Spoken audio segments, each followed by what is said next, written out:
ठीक है। हेलो, कैसे हैं आप लोग? उम्मीद करता हूं ठीक होंगे। तो आइए आज हम लोग जीके के कुछ महत्वपूर्ण प्रश्नों को सॉल्व करेंगे जो कि कई एग्जामों में पूछे गए हैं। ठीक है, तो आइए स्टार्ट करते हैं। पहला प्रश्न कह रहा है, पूछ रहा है आप लोगों से कि भारत में कौन सा दिन संविधान दिवस के रूप में मनाया जाता है।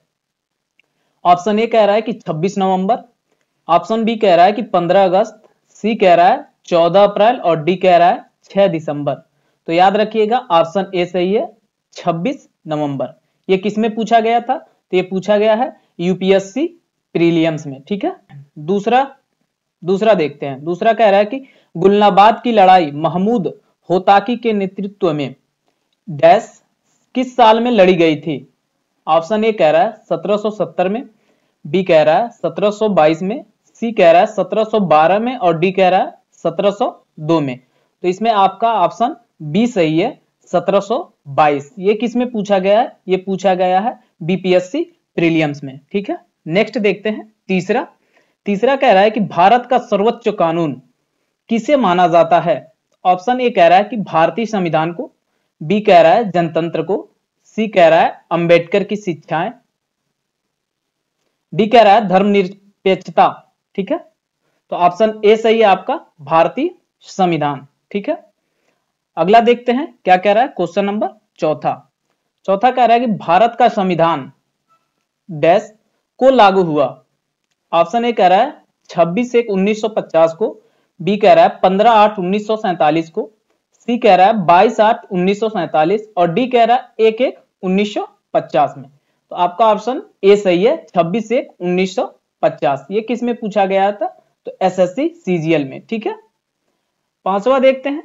पांचवा कह रहा है कि भारतीय संविधान के मौलिक कर्तव्य किस देश के संविधान से लिए गए हैं। ऑप्शन ए कह रहा है यूनाइटेड किंगडम, बी कह रहा है संयुक्त राज्य अमेरिका, सी कह रहा है सोवियत संघ और डी कह रहा है ऑस्ट्रेलिया। तो आपका ऑप्शन सी सही होगा, सोवियत संघ।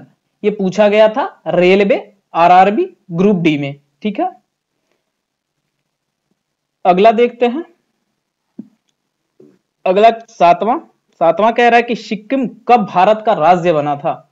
तो ऑप्शन ए कह रहा है 1975 में, बी कह रहा है 1973, सी कह रहा है 1972 और डी कह रहा है 1950। तो आपका ऑप्शन ए सही है, 1975। ये किस में पूछा गया था? ये एसएससी सीजीएल में पूछा गया था। ठीक है, अगला देखते हैं। भारतीय संविधान में उल्लेखित आपातकालीन प्रावधान किस देश के संविधान से लिए गए हैं।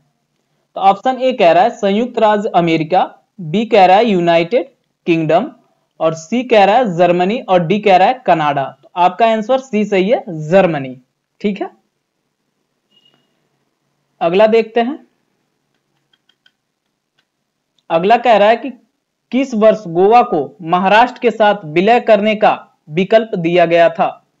ए कह रहा है 1963, बी कह रहा है 1967, सी कह रहा है 1959 और डी कह रहा है 1958। तो आपका ऑप्शन बी सही है, 1967। ठीक है, अगला देखते हैं। अगला है संविधान के प्रारंभ होने के बाद से किस अधिनियम से नागरिकता पाने और गंवाने संबंधित प्रावधान है।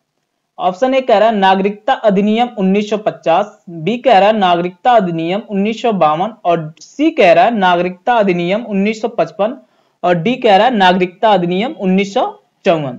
आपका ऑप्शन सी सही है, नागरिकता अधिनियम 1955। ठीक है, अगला देखते हैं। अगला कह रहा है कि प्रस्तावना में निहित शब्द गणराज्य का ही अर्थ निम्न में से कौन इंगित नहीं करता है। ये कह रहा राज्य का मुखिया एक निश्चित अवधि के लिए प्रत्यक्ष या परोक्ष रूप से चुना जाता है। ऑप्शन बी कह रहा है कि राजनीतिक संप्रभुता लोगों में निहित है, ना कि एक व्यक्ति में। ठीक है, और सी कह रहा है किसी भी विशेष अधिकारी प्राप्त वर्ग की अनुपस्थिति में भी सभी सरकारी कार्यालय बिना किसी भेदभाव के हर नागरिक के लिए खुले हैं। और ऑप्शन डी कह रहा है देश के सर्वोच्च पद पर जहां अध्यक्ष एक वंशानुगत राजा होता है। ऑप्शन डी ही सही होगा आपका। ठीक है, अगला देखते हैं।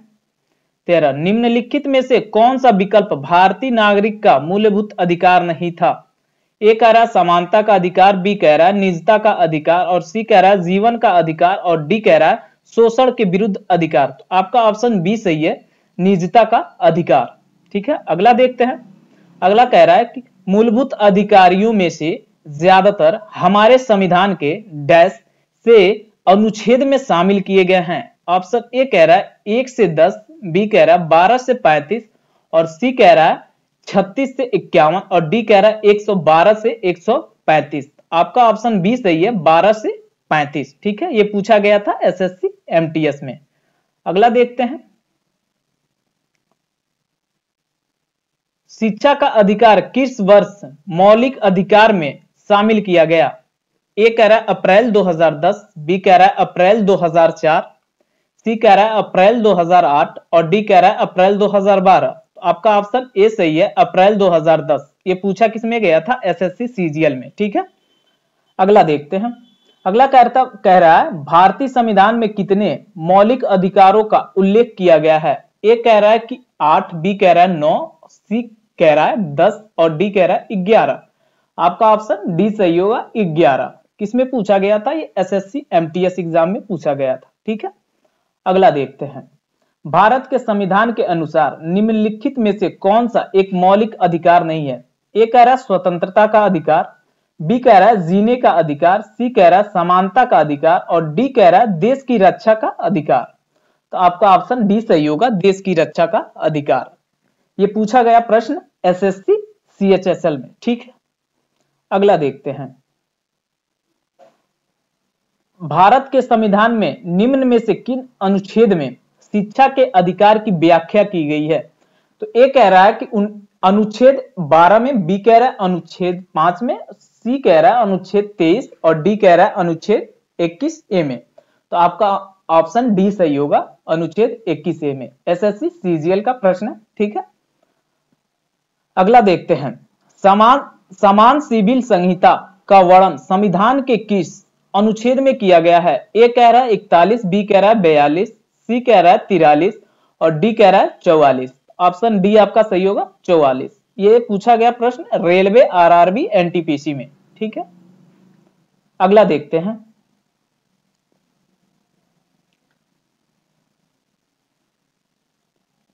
निम्नलिखित में से कौन सा राज्य संविधान के 6ठी अनुसूची का पालन नहीं करता, जो जनजातीय क्षेत्रों के प्रशासन एवं नियंत्रण से संबंधित है?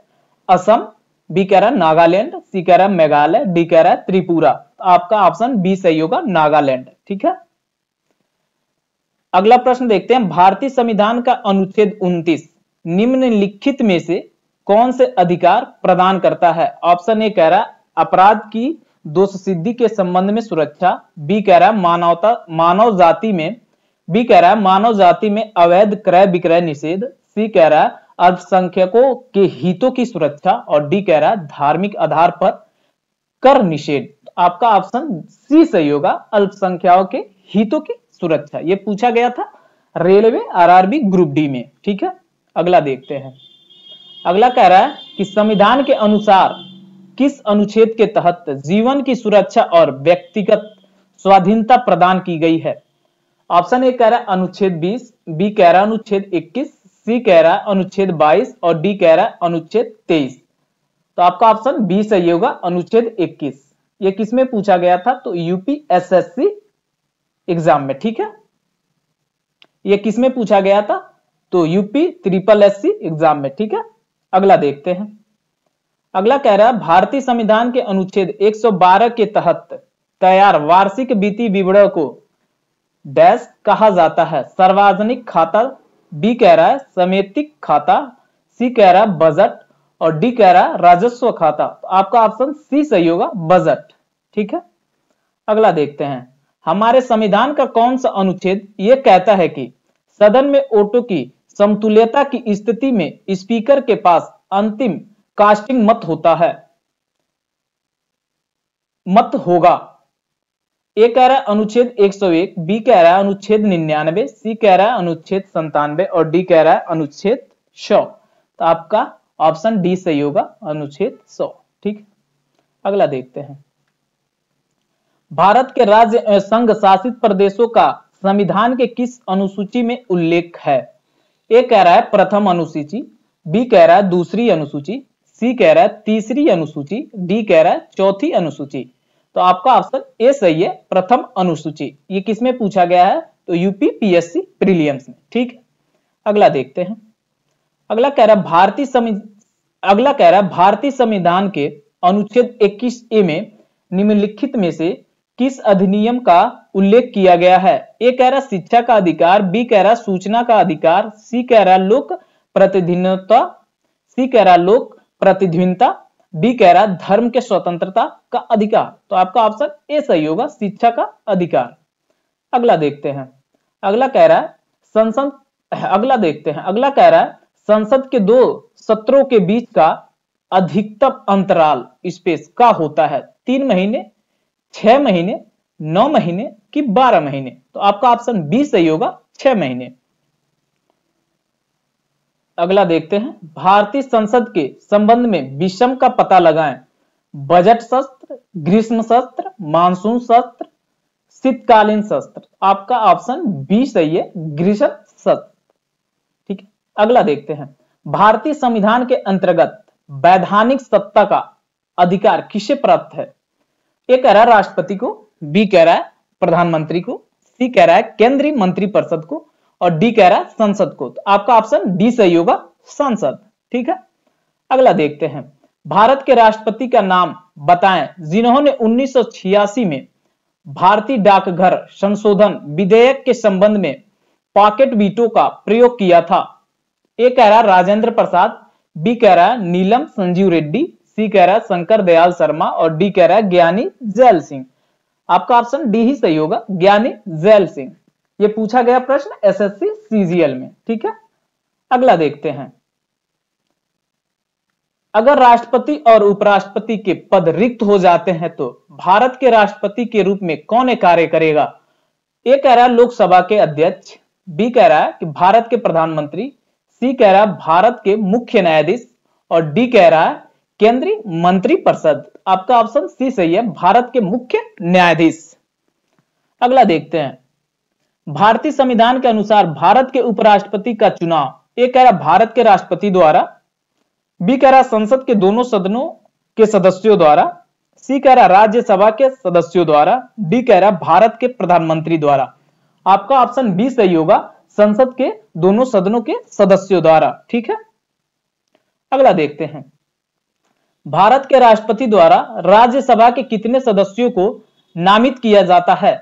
ए कह रहा है 12, बी कह रहा है 10, सी कह रहा है 8 और डी कह रहा है 6। आपका ऑप्शन ए सही होगा, 12। ये किस में पूछा गया था? तो याद रखिएगा एसएससी सीएचएसएल एग्जाम में। ठीक है, अगला देखते हैं। भारत गणराज्य में वित्तीय आपात स्थिति डैश द्वारा घोषित की जाती है। ए कह रहा है कि राष्ट्रपति, बी कह रहा है प्रधानमंत्री द्वारा, सी कह रहा है वित्त मंत्री के द्वारा और डी कह रहा है भारतीय रिजर्व बैंक के गवर्नर के द्वारा। तो आपका ऑप्शन ए सही होगा, राष्ट्रपति। अगला देखते हैं। भारत के राष्ट्रपति पद पे चुने जाने हेतु न्यूनतम आयु कितनी है? ए कह रहा है कोई आयु सीमा बाध्य नहीं है, बी कह रहा है 25 वर्ष की आयु पूरी हो, सी कह रहा है 30 वर्ष की आयु पूरी है और डी कह रहा है 35 वर्ष की आयु पूरी है। आपका ऑप्शन डी सही होगा, 35 वर्ष की आयु पूरी हो। ठीक है, अगला देखते हैं। अगला कह रहा है कि निम्नलिखित में से कौन से विकल्प में भारत का उपराष्ट्रपति बनने हेतु अर्हता नहीं है? ए कह रहा है भारतीय नागरिक, बी कह रहा है 35 वर्ष आयु से अधिक, सी कह रहा है लोकसभा की सदस्य का धारक, डी कह रहा है राज्यसभा की सदस्यता का धारक। आपका ऑप्शन सी सही होगा, लोकसभा की सदस्य का धारक। ठीक है, अगला देखते हैं। अगला कह रहा है कि भारत के राष्ट्रपति के चुनाव के संबंध में होने वाले विवाद में अंतिम फैसला लेने का अधिकार किसका है? ए कह रहा है कि लोकसभा का, बी कह रहा है चुनाव आयोग का और सी कह रहा है प्रधानमंत्री और डी सुप्रीम कोर्ट का। तो याद रहे आपका ऑप्शन डी सही होगा, सुप्रीम कोर्ट। ये पूछा गया था रेलवे आरआरबी ग्रुप डी में। ठीक है, अगला देखते हैं। भारत देश के प्रमुख डैश है? प्रधानमंत्री, राष्ट्रपति, सांसद, भारत के मुख्य न्यायाधीश। आपका ऑप्शन बी सही होगा, राष्ट्रपति। याद रखिएगा यहां पे कि देश का भारतीय देश का प्रथम नागरिक कौन होता है? तो याद रखिएगा राष्ट्रपति। ठीक है, अगला देखते हैं। निम्नलिखित में से कौन कभी भी भारत का उपराष्ट्रपति नहीं रहा? अगला देखते हैं, कह रहा है कि निम्नलिखित में से कौन कभी भी भारत का उपराष्ट्रपति नहीं रहा? ए कह रहा है मोहम्मद हामिद अंसारी, बी कह रहा है एपीजे अब्दुल कलाम, सी कह रहा है रामास्वामी और डी कह रहा है शंकर दयाल शर्मा। आपका ऑप्शन बी सही होगा, एपीजे अब्दुल कलाम। ठीक है, अगला देखते हैं। 25 जुलाई 2012 को श्री प्रणब मुखर्जी ने भारत के डैश वे राष्ट्रपति के रूप में पदभार ग्रहण किया था? ए कह रहा है 11, बी कह रहा है 12वें, सी कह रहा है 13वें और डी कह रहा है 14वें। तो आपका ऑप्शन सी सही होगा, 13वें। ठीक है, नहीं। अगला देखते हैं। भारत में निम्नलिखित में से कौन से अधिकारी का चुनाव अनुपातिक प्रतिनिधित्व के आधार पर किया जाता है? तो ए कह रहा है प्रधानमंत्री, बी कह रहा है कि राष्ट्रपति, सी कह रहा है कि राज्यपाल और डी कह रहा है लोकसभा अध्यक्ष। आपका ऑप्शन बी सही होगा, राष्ट्रपति। ठीक है, अगला देखते हैं। अगला कह रहा है राज्यसभा को डैश नाम से भी जाना जाता है? विधान परिषद, वरिष्ठ सदन, उच्च सदन, निम्न सदन। आपका ऑप्शन सी सही होगा, उच्च सदन। एसएससी सीजीएल का क्वेश्चन है। ठीक है, आज के लिए बस इतना रखते हैं, मिलते हैं अगले क्लास में नए प्रश्नों के साथ। लगभग मैं आप लोगों को 1000 के आसपास प्रश्नों को सॉल्व कराऊंगा। तो जो लोग इस चैनल पे नए हैं वो प्लीज चैनल को लाइक और सब्सक्राइब कर लें, ताकि मेरा अगले क्लास का नोटिफिकेशन आप लोगों को मिल सके और आप लोग ये प्रश्नों की तैयारी अच्छी से कर सकें। ठीक है, तो धन्यवाद, मिलते हैं अगले क्लास में।